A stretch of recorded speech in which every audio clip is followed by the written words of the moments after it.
بسم اللہ الرحمن الرحیم، السلام علیکم۔ اسرائیل اور فلسطین کے درمیان موجودہ تنازع کو لے کے صورتحال ہر لمحے کے ساتھ بدل رہی ہے۔ صدر پیوٹن، رشین پریزیڈنٹ پیوٹن جو ہے وہ عرب ممالک کی یاترا پہ ہے اور متحدہ عرب امارات اور سعودی عربیہ میں ان کا انتہائی پرتپاک استقبال ہوا، انتہائی گرم جوشی کے ساتھ استقبال ہوا۔ ان دوروں کا مقصد کیا ہے اور رشین پریزیڈنٹ کے یہ دورے کیسے غزہ سمیت پوری عرب دنیا کو بدلنے والے ہیں، آپ کو تفصیل بتاؤں گا اس میں۔ امریکہ نے بھی حالات کو دیکھتے ہوئے اپنا رنگ بدلنا شروع کر دیا۔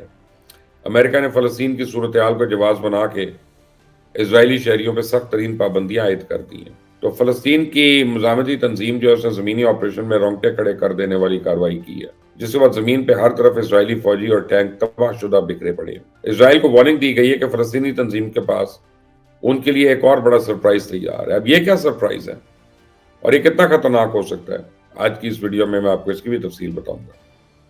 ویڈیو کو اینڈ تک ضرور دیکھیے گا، لیکن اس سے پہلے آپ نے اگر ابھی تک اس چینل کو سبسکرائب نہیں کیا تو پلیز کر لیں، بیل آئیکن کو پریس کر لیجئے گا تاکہ مزید اپڈیٹس آپ کو ملتی رہیں گی۔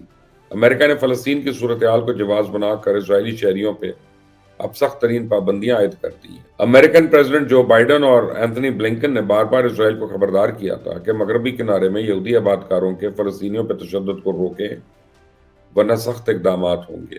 تو اس پہ اسرائیلی وزارت دفاع کے ترجمان نے زبانی جمع خرچ کرتے ہوئے کہا تھا کہ اسرائیل سمیت کسی کو بھی تشدد کی اجازت نہیں ہونی چاہیے، ہم اس کا سدباب کریں گے۔ تاہم سیونی ریاست جو ہے وہ امریکی وارننگ کو کسی خاطر میں نہیں لائی اور مغربی کنارے میں یہود آباد کار جو ہیں وہ سرکاری سرپرستی میں فلسطینیوں کو تشدد کا نشانہ بناتے رہے، جس پر آج امریکن وزارت خارجہ نے پابندیوں کا اعلان کیا۔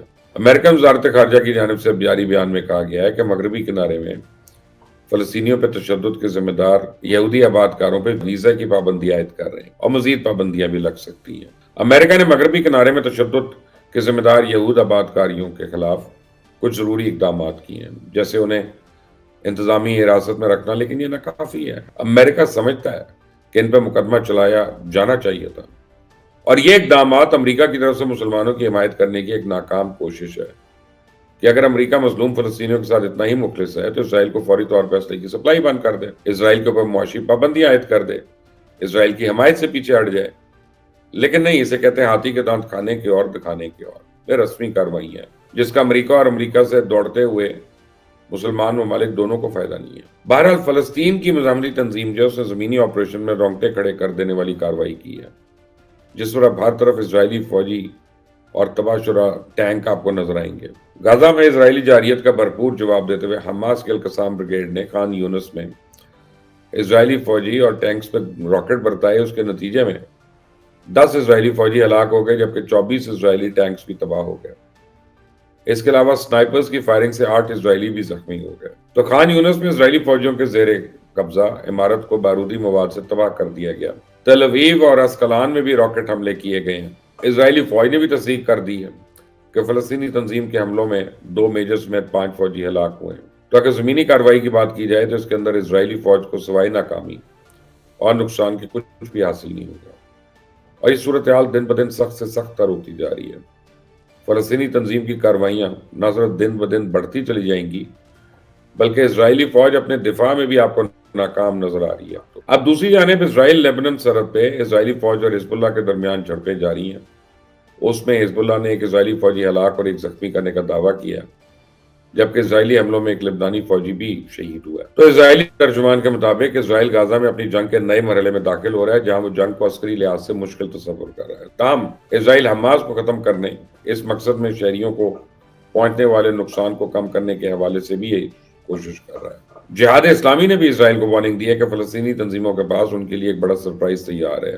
یہ سرپرائز ہے کیا اور یہ کتنا خطرناک ہو سکتا ہے؟ تو فلسطین سے تعلق رکھنے والے ایک عسکری ونگ نے اسرائیل کو خبردار کرتے ہوئے کہا کہ ان کے پاس اسرائیل کے لیے 7 اکتوبر سے بھی بڑا سرپرائز موجود ہے اور جہاد اسلامی نے اسرائیل کو خبردار کیا کہ وہ ایک اور کارروائی برداشت کرنے کے لیے تیار ہے۔ اور جہاد اسلامی کے ترجمان نے اپنے پیغام میں اسرائیلی فوج کے خلاف ہونے والی کارروائیوں کا حوالہ دیا جو امن معاہدہ ختم ہونے کے بعد غزہ میں کی گئی، جس میں اسرائیلی فوج کو شدید جانی و مالی نقصان پہنچا۔ اگر سرپرائز کی بات کی جائے تو اسرائیل کے لیے بہت سے تیار ہو رہے ہیں۔ ایک طرف ایران بھڑکا ہوا ہے، دوسری طرف حوثی باغیوں نے جینا آرام کیا ہوا ہے۔ ایک طرف حزب اللہ نے اسرائیل کے سرحدی علاقوں کو بالکل غیر محفوظ بنا دیا جبکہ دوسری طرف فلسطین کی عسکری تنظیمیں اسرائیل کو روز کوئی نہ کوئی سرپرائز دے رہی ہے. تو مشرق وسطیٰ کی جہادی تنظیموں کے بعد سے اس وقت بہت کھلا میدان ہے، بہت آپشنز ان کے پاس موجود ہیں. تو اسرائیل کی غلط فہمیوں نے پوری دنیا میں اس کے دشمنوں میں اضافہ کر دیا ہے. کوئی بھی کسی وقت بھی اسرائیل کو سرپرائز دے سکتا ہے. موجودہ صورتحال میں اسرائیل القسام بریگیڈ کی طرف کارروائی کرتا ہے تو حزب اللہ پیچھے سے وار کرتی ہے.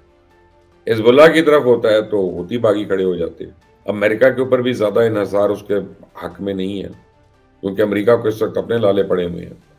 عراق کے اندر امریکن فوجی اڈوں پر ایک اور بڑا حملہ ہو گیا جس میں ڈرونز اور میزائلز کا استعمال ہوا ہے. تو ایرانی وارننگ کے بعد امریکن اڈوں پہ محض چند گھنٹوں کے اندر یہ تیسرا بڑا حملہ ہے. لیکن جو سب سے امپورٹنٹ خبر ہے وہ یہ کہ رشین پریزیڈنٹ پیوٹن جو ہے وہ عرب یاترا پہ نکلے ہوئے ہیں اور اس وقت متحدہ عرب امارات اور سعودی عربیہ کے دورے پہ ہیں.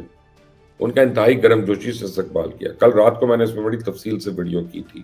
ان دوروں کا مقصد کیا ہے اور روسی صدر یہ دورے کیسے غزہ سمیت پوری عرب دنیا بدلنے والے ہیں؟ تو جب سے غزہ کا تنازع شروع ہوا ہے اور جس طرح ایران اور ان کی حمایت یافتہ عسکری تنظیموں نے خطے کے اندر امریکہ کا جینا حرام کیا ہوا ہے، رشین پریزیڈنٹ کا بس نہیں چل رہا کہ وہ مڈل ایسٹ شفٹ ہو جائے. اور روس کے بڑے پرانے خواب ہیں جن کی تعبیر ڈھونڈنے جو ہے وہ پریزیڈنٹ پیوٹن UAE اور سعودی عربیہ پہنچ گئے. متحدہ عرب امارات کے اندر رشین پریزیڈنٹ کا جو استقبال کیا گیا، پریزیڈنٹ کے استقبال کو ہم اس لیے بھی موضوع بحث لا رہے ہیں کہ امریکن وزیر خارجہ اینتھنی بلنکن کو بار بار مایوسی کا سامنا ہوا تھا جب وہ غزہ کے حوالے سے عرب اور مسلمان ممالک کے دورے کر رہے تھے تو انہیں ایئرپورٹ پہ کوئی ریسیو بھی نہیں کرنے آیا تھا. اب رشین پریزیڈنٹ اس صورتحال کا فائدہ اٹھا رہے ہیں، وہ عرب ممالک میں ہے. دلچسپ صورتحال ہے.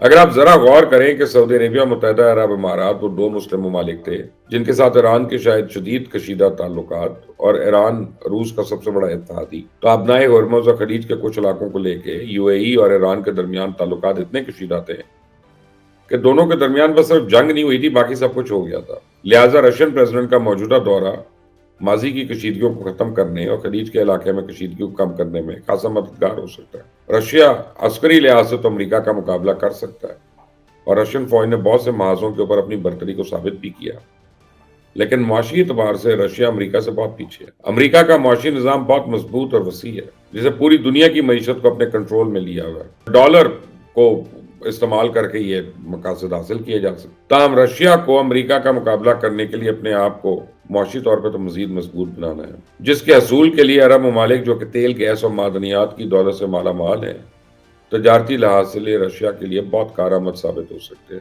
تو اگر مسلم ممالک رشیا کے درمیان تعلقات کا نیا آغاز ہوتا ہے تو اس کا فائدہ فلسطین کی عسکری تنظیموں کو بھی ہوگا.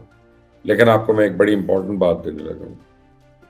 اب جو میں آپ کو خبر دینے لگا ہوں آپ یاد رکھیے گا اور اس کو آج سیو کر کے رکھیے گا اس ویڈیو کو اور یہ تاریخ لکھ لیں کہ آپ کو میں نے بتایا تھا. یہ آنے والے دنوں میں آپ دیکھیں گے کہ رشیا کے اس دورے کے بعد سعودی عربیہ اور یمن کے درمیان جو کشیدگی ہے وہ اس میں بہت کمی ہوگی. نہ صرف کمی ہوگی بلکہ سعودی عربیہ اور یمن جو ہیں ان میں صلح کے بھی امکانات اب ہوتے جا رہے ہیں اور رشیا بھی، چائنا بھی یہ بڑی بھرپور کوشش کر رہے ہیں اور ایران بھی اب تو وہ پیچھے لگا ہوا ہے کہ ان دونوں میں کسی طرح امن ہو جائے، کسی طرح فل ٹرم امن ہو جائے. تو یمن جو ہے وہ مڈل ایسٹ میں بہت امپورٹنٹ جیو اسٹریٹجک اس کی امپورٹنس ہے. تو اگر وہ پیسفل ہو جاتا ہے اور سعودیہ کے ساتھ اس کے دوستی ہو جاتی ہے جیسے ایران کے ساتھ ہوئی تو پھر یہ امریکہ کے لیے بہت بڑا دھچکا ہے، امریکن انٹرسٹ کے لیے بہت بڑا دھچکا ہے، اسرائیلی انٹرسٹ کے لیے بہت بڑا دھچکا ہے، G20 کے لیے بہت بڑا دھچکا ہے. بہت امپورٹنٹ ڈیولپمنٹس ہونے جا رہی ہیں. آج رات کو رشین پریزیڈنٹ اور ایرانی پریزیڈنٹ کی ملاقات بھی ہے ماسکو میں اور اس کے بعد ہو سکتا ہے کہ وہ اب کچھ سینکشنز کے حوالے سے بات کریں کہ امریکہ کے اوپر بھی سینکشنز لگیں. وہ کیا سچویشن ہوگی اس کے لیے تو ویٹ کرنا پڑے گا ان کے بیانات کا. اسٹے ٹیون، جیسی آتی ہے خبر میں آپ تک لے کے آؤں گا انشاءاللہ. انٹل دی نیکسٹ ٹائم، اللہ حافظ.